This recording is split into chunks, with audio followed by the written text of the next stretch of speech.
In the Blue Light, Part 2. Gopalan, the real estate agent, was initially tight-lipped, but the bottle of local booze I sneaked in loosened his tongue. He told me how Lakshmi's mentally ill classmate, Rajakutan, who was obsessed with her, murdered her and her boyfriend Kumar and threw their bodies in the well.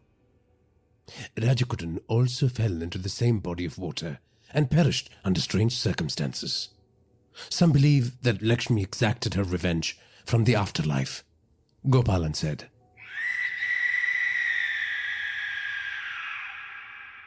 This version was comparable to the stories I had heard about the haunting. I have heard more voices, I said. If the supernatural theory is true, that means there are more spirits there. Promise you will not pack up your bags and leave if I tell you this, Gopalan said. Listen, I've spent the past 6 weeks living in a haunted house with spirits that can't seem to shut up. Do you really think sharing a couple more ghost stories will frighten me away? I said.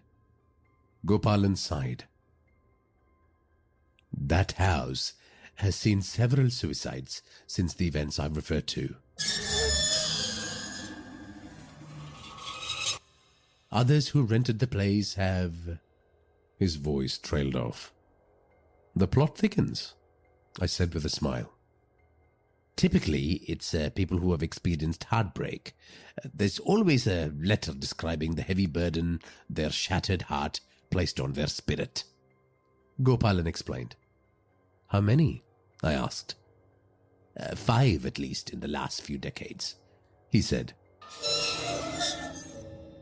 I can see why you are having trouble renting it out, I said as I got up from my chair, beaming.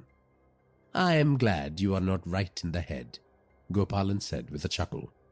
I assumed Lakshmi's narrative would be the only addition to my book, but it seemed more ghosts would haunt the pages of my novel. That night, before I went to bed, I spoke to the gloom. Lakshmi, I know you dwell in these shadows. If you trust me, tell me your story. I think the world needs to hear about it. Don't keep me waiting. I slipped into a dream state almost straight away.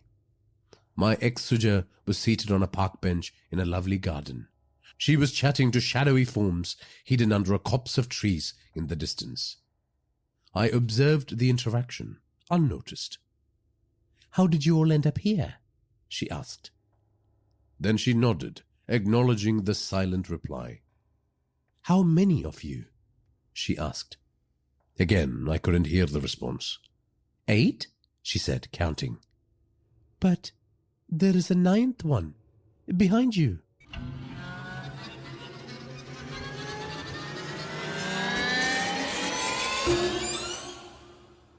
A blue light filled the firmament, and wails rose from the woods around us. Suja grew agitated. No, don't harm them, please, she said. Seeing her in distress, I approached with the intention of offering comfort. She raced into the woods, shrouded in a blue haze. I chased after her. Despite sprinting faster than her, I was unable to catch up to her fleeing form. We soon arrived at the edge of a cliff wall. It reminded me of the site in the hill station, where Suja had jumped to her death in real life. The sight skewered my heart. She remained still on the ledge. No, stop! You don't need to do this, I shouted. Suja turned to face me. I took a long, painful breath as I saw her pale, tear-streaked face. Leave, now, she said, before diving into the abyss. I yelled as I bolted upright in my bed. It took me a few moments to return to my senses and detect the ball of blue light floating above my bed. It bobbed away as soon as my eyes were drawn to it. I leapt out of my bed and chased it through the house. It floated and bounced, always staying ahead of me before disappearing out of the back door and coming to a halt near the well. There, it transformed into the shape of a woman. "We will speak in the coming days," she said. Then Lakshmi leapt into the well, soundlessly.